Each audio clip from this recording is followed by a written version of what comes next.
All right, Illini fans. Illini get embarrassed at home, and they shot terrible from the floor. They played terrible defense, and they are the worst at free throw shooting. And also, they are the worst at trying to make a layup. So, Indiana goes 61% from the floor, which is insane. That just goes to show you how pathetic the defense was. Illinois shoots 38% because they can't make a layup. 3-point shooting, Indiana only shot 9, 33%, terrible. Illinois 8 out of 19, 42%, which for them, 42% is good for them. Free throws, 9 out of 13 for Indiana, 69%, that's not good. But Illinois, not to be outdone, always showing the whole world that they are horrible at free throw shooting. 9 out of 23, 39%. It makes you wonder, do they practice free throw shooting at Illinois? Because I don't think they do. Rebounding, no contest. Indiana destroys them. Offensive rebounds, Illinois gets 14, Indiana gets 9, but it's hard to get an offensive rebound when you're shooting 61% from the floor. So, but look at the defensive rebounds. When you shoot 38% from the floor, you get 30 defensive rebounds. So you see the difference there. Assists, 13-7 Indiana. Steals, Illinois had 11 steals, but it didn't do a thing. Once again, it's hard to do anything when you allow a team to shoot 61% from the floor. 11 steals is like nothing. 6 blocks for Indiana, only 2 for Illinois. 17 turnovers for Indiana, 17-9. Once again, when you shoot 61% from the floor, you overcome that. Fouls, 20-9. Indiana, more than double the fouls. But when you are pathetic at the free throw line, why not foul you? Why not? I keep telling you guys this, and one day you all will believe me. Illinois will not win the tournament. Illinois will not make it out of the second round of the tournament for a fact because they are horrible at free throw shooting. I mean, they are horrible. And they are also horrible at layups. And also, they're bad three-point shooters.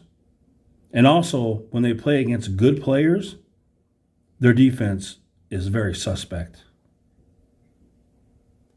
It just is what it is. These are the facts. Undeniable facts. Trace Jackson Davis outscored 4 of the Illinois starters combined. Congratulations to him. He was the best player on the court, period. Now, question for you. For those of you that think Coleman Hawkins is an NBA player, first of all, I would suggest you get drug tested. Seriously, take a drug test because you may have been slipped something. Did you see a difference in Coleman Hawkins and Trace Jackson Davis?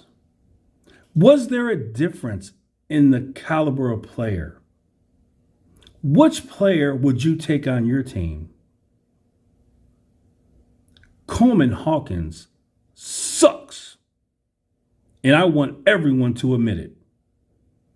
I know you had high hopes for him, but mentally, he's too weak. It just is what it is.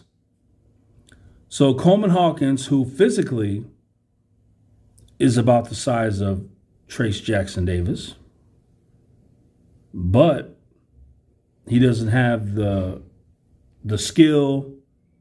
He doesn't have the confidence. He doesn't have the know-how to do anything that he does. Coleman Hawkins would do himself a great service if he went up to Trace Jackson Davis and humbled himself and asked him to please teach me how to play basketball. How can I take my physical body and score 35 for my team? How can I be the leading scorer for my team every night? How can I step up in big games and be the difference? And maybe he'll teach him. Maybe he can get through to him. I don't know. Coleman Hawkins, 3 for 8, 9 points, 5 rebounds, and he was worthless. Absolutely worthless. The junior, who some have the nerve to say he's going to the NBA. I heard Jeremy Warner, who Illinois guy, he has a YouTube channel also. I heard him say, after Coleman Hawkins had a good little game, first good game out of 15, saying that Coleman Hawkins might go to the NBA next year. When he said that, my mind was blown. Coleman Hawkins going to the NBA next year? Based on what? Based on what? I ask it every video, and I'll ask it again. What does Coleman Hawkins do that the NBA desires? Is it his incredible rebounding? Is it his incredible three-point shooting? Is it his incredible post game? Is it his diversity of offensive ability to score the basketball? Is it his amazing defense? What is it about his game that the NBA desires? There is nothing. There is nothing in his game the NBA desires. And here's the real big point. He is mentally weak, mentally fragile. And if you don't see that, you're blind. If he can't even be confident in college basketball, what do you think he would do with grown men who are extremely confident, who are extremely aggressive? They're lions. He's a little lamb. No chance he will ever be in the NBA. None. So just stop with that crap. Dane, 4 for 8, 9 points, 8 rebounds. Bottom line is Trace Davis, what's his name? Trace Jackson Davis is just far superior. It just is what it is. No shame in that. Matthew must have been sick. He must have been, because this is just worthless. He's been playing so well, and when he plays like this, you can forget about it. Because you know Coleman's not going to step it up. And so what are you going to do? Matthew must have been sick. I don't know. Sincere, 4 for 7, 8 points, which for him, that's good going 4 for 7. Shannon Jr., 26 points, 4 turnovers, 3 assists, 1 rebound. I guess a decent game by him. If it wasn't for him, they get blown out by even more. So Zach got into the game 0 for 2 at the free throw line. Good to see him get into the game. It was that bad that he put him in the game. Ty Rogers just went out there for no reason. Jay Neps can't make a layup. He is the worst player I ever seen at trying to get a layup. It's unbelievable. He cannot make a layup unless he's wide open. If he's wide open, he'll make a layup. But if there's anyone remotely close, he'll miss it every time. Unbelievable. RJ Melendez, 4 for 8, 10 points, but the majority of his points came when it was a blowout. Once again, I don't care. Don't tell me what you did when the game was over. You know, do it when the game is not over. Do it at the beginning of the game. Doing it in the second half when the game is already over, there's no pressure. And you'll notice RJ Melendez, shot a 3, missed it, got the rebound. And what'd he do? He attacked the rim, made a little shot, went to the free throw line for a chance to do an and one. And once again, I'll say it because I'm just going to keep saying it. Why doesn't he do that all the time? He can do it. RJ Melendez has the height and the body to do it. He can penetrate the paint and draw and ones. I promise you he can do it. But he won't. For whatever the reasons are, he won't. Same thing with Coleman Hawkins. Coleman Hawkins physically, there's no reason why he can't do it. Same thing. He could get to the paint and get and ones, but he just won't. It's the most unbelievable thing. It really is. So for this team to win against a good team, you're going to need Matthew to play really good. Shannon's going to have to play really good. And then you're going to need Coleman and Dane to do something pretty good. And then the freshmen, whatever you get from them is just the bonuses. But Illinois will not, and I repeat, they will not get out of the second round of the tournament, if they even make the tournament, because they are the worst at free throw shooting. They are one of the worst three-point shooting teams. They have only got more assists and turnovers maybe 2 times this year. And their defense is pathetic when they play against good players. Their defense is good when they play Minnesota. But when they face a player like Trace Jackson Davis, all of a sudden that defense gets thrown out the window. So, I mean, just great game by him. Where would our team be if we had him on our team? I would trade Coleman Hawkins, RJ Melendez right now for Trace Jackson Davis, and we would be infinitely better. Could you imagine if he was on our team, how much better we would be? And I hope Coleman watched him play. I hope he watched him play and thought to himself, you know, I wish I could do that.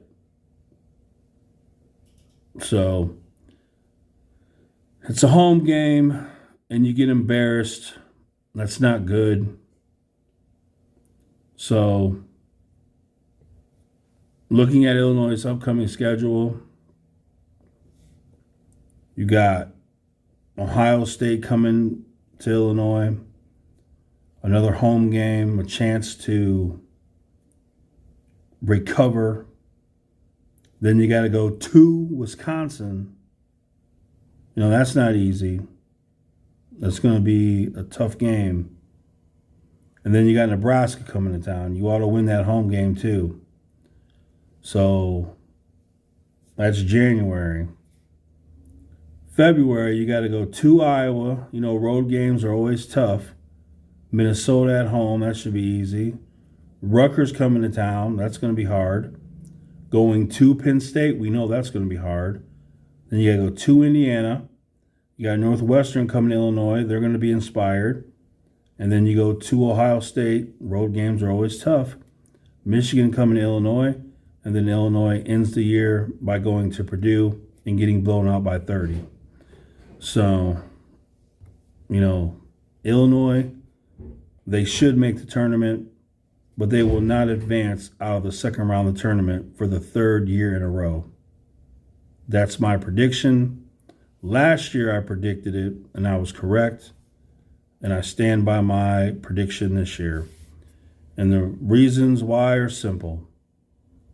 Pathetic free throw shooting, pathetic three-point shooting, pathetic shooting overall, more turnovers than assists. And their players offensively, you can't trust them. You just can't. There's not one player on this team that you can trust have absolute confidence that they're going to score X amount of points. You just can't. So how in the world are you going to win in the tournament when that's the case? Now, for those of you that are very optimistic, and you may be telling yourself, hey, there's a chance Illinois, they might get really good at free throw shooting. It's impossible. You cannot point to one time in the history of basketball where a team was horrible at free throw shooting. In mid-season, the team became good. It has never happened in the history of basketball. And I challenge you to find an example of it. And if you do, I will stand corrected. But you won't. Same thing with the three-point shooting. Same thing with having more turnovers than assists. This team is bad.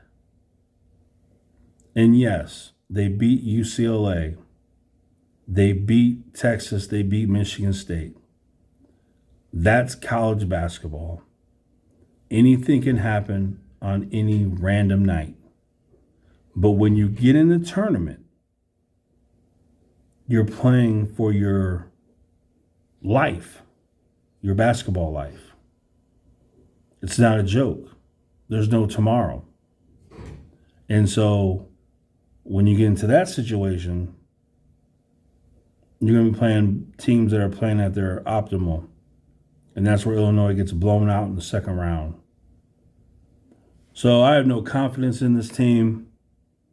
I don't think they'll get out of the second round of the tournament once again for 3 years in a row. And there's just nothing to be happy about. You know, you look at Coleman Hawkins and you just think about what could be, what should be, but it isn't. And so, I don't know. Let me know in the comments something.